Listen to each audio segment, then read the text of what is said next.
Selling your home will never be the same. If you're remotely thinking about selling your house this year, you need to watch this entire video because I'm going to share with you how you do not want to be one of the many statistics. Nearly 40% of the homes that get placed on the market never sell. You do not want that. I'm going to share with you how to sell your house fast for the most amount of money and the least amount of stress and hassle. Price, conditions, terms, locations, we're going to hit all of that. We're going to show you how to save money, sell your home fast, and for the first time that it's on the market, not the third or fourth or fifth. We're going to go over all of that. My name is Wayne Turner. For nearly 30 years, I've helped thousands of people sell their homes. And I just share that with you so you can have the confidence knowing that what I'm sharing with you is from actual decades of real life experience. So grab a pen and a piece of paper. Let's jump in. Did you know that overloaded spaces can drastically devalue your home? That's because your home doesn't look as large. You're asking so much per square foot on the home oftentimes. But that home's really crowded and your home's kind of crowded, so you have to declutter. It's so important to box things up. I tell folks, listen, go to Home Depot, Lowe's, U-Haul, purchase boxes, some tape, box it up, put it away. Have a pod, portable on-demand storage delivered, or one of those storage places, put it in a storage place. Bottom line is declutter your home. That way it looks presentable. The next thing you'll want to do is clean, clean, clean. Start with the outside and work your way in. You want to manicure, you want to cut, you want to put out fresh pine straw, you want to pull all the weeds. Listen, putting your home on the market is work, but I assure you, if you listen to these things and take these notes, your home will sell fast for the most money with the least amount of stress. I can't stress that enough. Clean and decluttered will be the next home that sells. Now, a couple of tips and tricks, and I'll walk you through this house that you can do. These folks have placed this home on the market with my team and I, and it looks fantastic. It's on 2 acres. It's got an apartment up the garage. You're looking at 1,350 square feet inside. But they've done just about everything. They've cleared out, they've decluttered a little bit. There's still some things on the walls, but this house looks and smells immaculate. This home was built in 1976, but it has been updated, and you can see that minimum on the countertops, minimum on the floors. It's still okay to have furniture in your home. There's nothing wrong with that, but you just want to declutter as much as you can. Another tip you'll want to do is clean, clean, clean, and you can do that by taking your cool air return, for example. This is your AC cool air return. You can take that and put Bouncer Downy sheets in that, you know, the dryer sheets in that, and it will absolutely help circulate a nice odor throughout the house. You can also, really important, I can't emphasize enough, is clean those windows. When people are in the house, they like light, bright, and open. And listen, if you hear me say anything, it's you're going to know when it's being shown, what day, what time. So you have to hear me.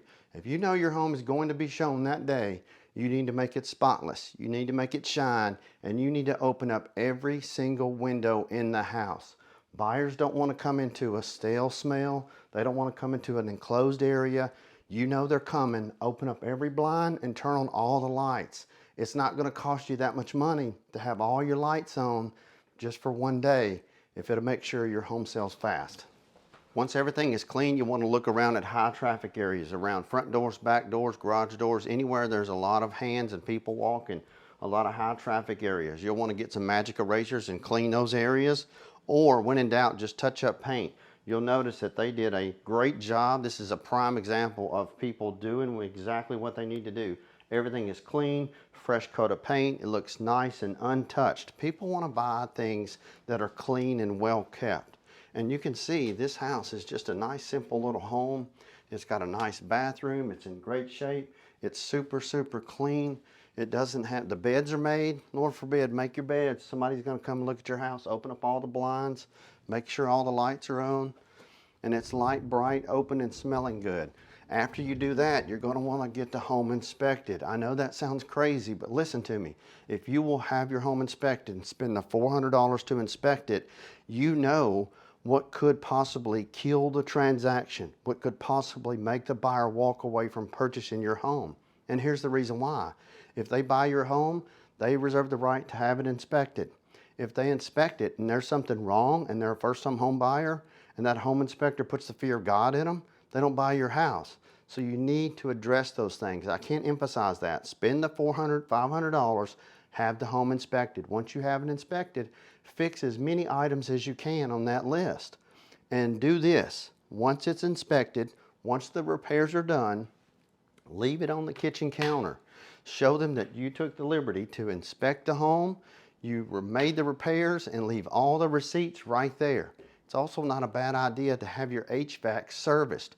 Most people, especially in the summer months or in the cold winter months, they want to make sure the heat works and the electricity works. They'll get a general inspection, but oftentimes they won't get an HVAC inspection. You're putting yourself ahead of other homes by making it clean, light, bright, decluttered. You've done a pre-inspection, you've fixed everything on the home. That gives them the assurance that you love the house and they're not going to buy someone's problem. Now, after you've had the home inspected, you've done the repairs, you're going to call a real estate broker to come out and talk with you about pricing your home and selling your home. And I'm sure, like most people, and I would do the same, you're going to Google your address, you're going to look at your Zillow's estimate, and that can be up or down or off in any which way. But you have to know this, a real estate broker is going to come out, and they're more than likely a good one. They're going to come out, bring a laptop computer, they're going to bring an iPad. If you need somebody, go to contactwayne.com. We have agents all around the country, some of the best. We can help you with that. But a good real estate broker is going to come out and they're going to share with you all the comparable sales. And they are going to do just like a real estate appraiser, because a lot of people aren't aware that a real estate appraiser's database is actually the realtor database. It's the same. It's one and the same. It's the MLS, the multiple listing service. So that agent is going to show with you in real time what homes have closed in the last 6 months within a 3-mile radius of your home as closely comparable to your home. And this is what you need to look at. What is the absorption rate? If not another single home was placed on the market that matches your home's criteria, bedrooms, baths, square footage, how many homes are on the market and how long is it taking to sell? A good real estate broker will share that information with you. You also need to know the days on the market. What is the average time that it's actually taking to sell a property? And then you also need to know the list to sales price ratio. So oftentimes, so many people are like, well, Wayne, I gotta have room to negotiate. I gotta price it at $500 if I'm gonna take $450. Not if you know the list price to sales price ratio. And in most markets around the country right now, most homes are only selling for about 2% less than what they're listed for.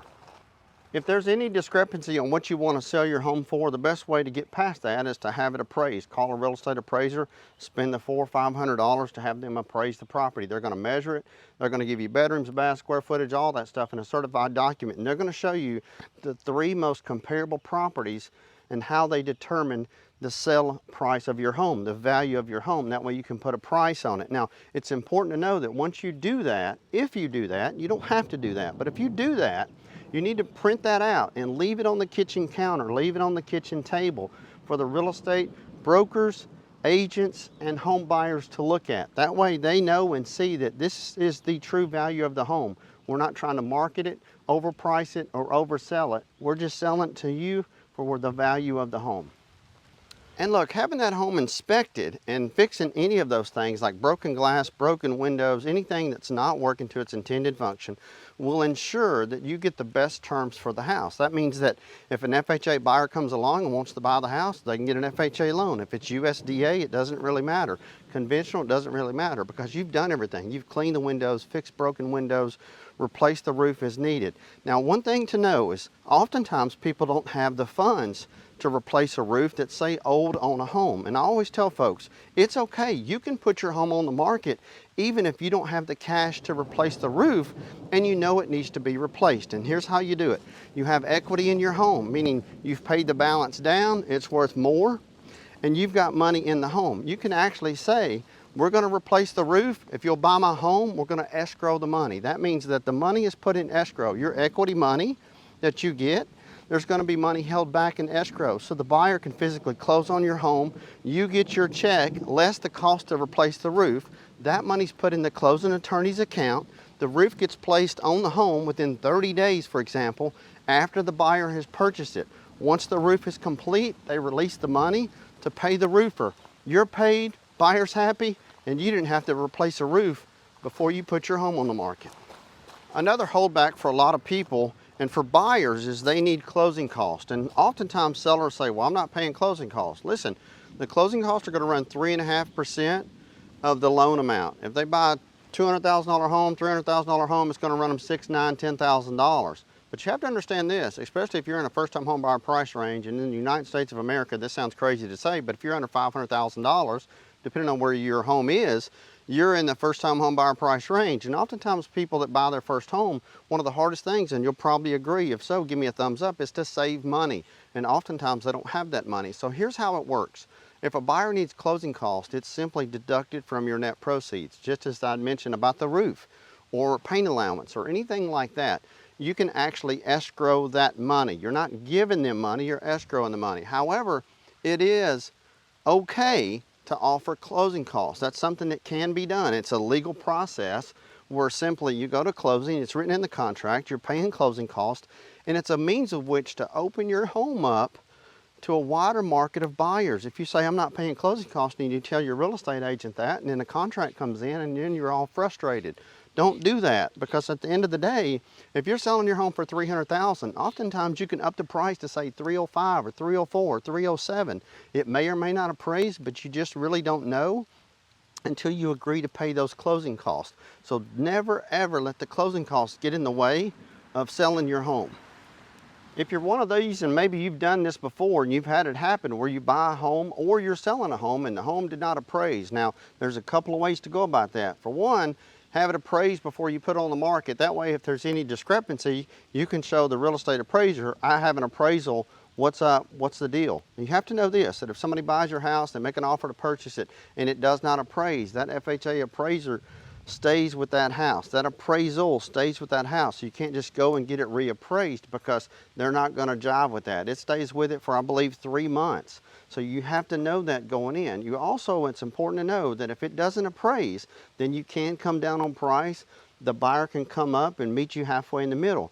You just need to know that if someone's coming up on the price, they're giving you more than the value of your home. They're overpaying for the value for your home. So just know that going in. If it does not appraise, you can still sell it. However, depends on the type of loan. Now, if you've got a conventional loan, you can absolutely have it reappraised and contest that appraiser.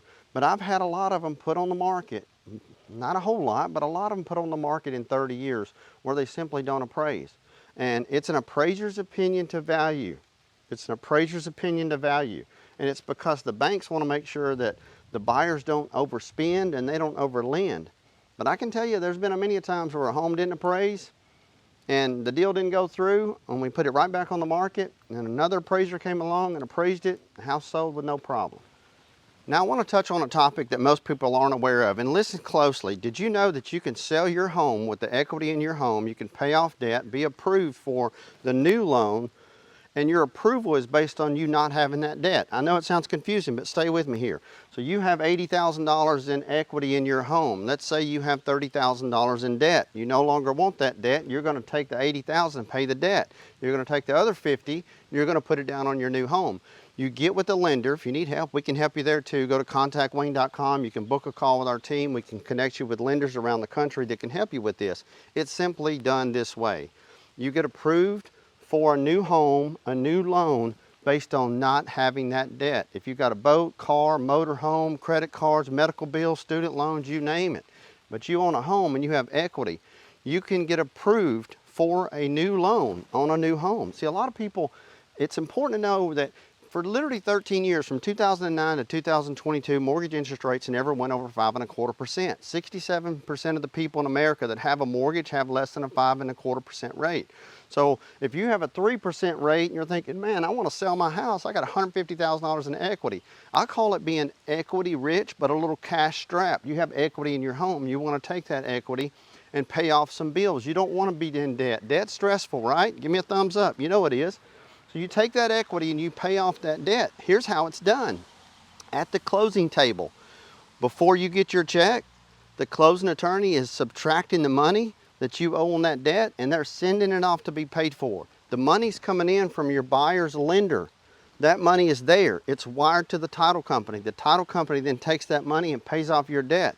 They're giving you what's left over.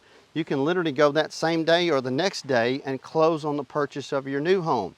You see, you have to look at what you're paying in bills. A lot of people are paying credit cards and medical bills and car notes and things like that, but they have equity in their home and they're thinking, wow, if I could pay that off, my mortgage payment's only $2,000 a month, but I'm paying $800, $900, $3,500 combined between bills and your home. And listen, I'm not trying to talk you into selling a home. I'm just giving you as much information as possible so you can make the best educated decision for what's best for you and your family.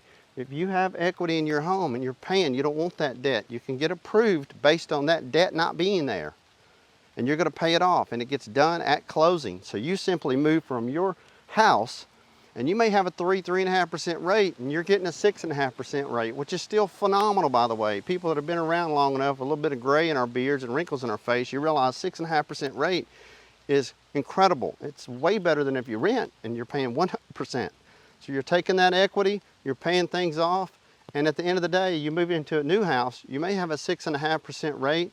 Sure, you're going to pay more for that over time, because paying 3.5 as opposed to 6.5, you're going to be paying more towards interest. But at the end of the day, you just have to look out what's best for you and your family. Listen, I thank you for watching this video. Give me a thumbs up, subscribe to the channel. My name is Wayne Turner. God bless you, and if you like this video, you'll enjoy this one too.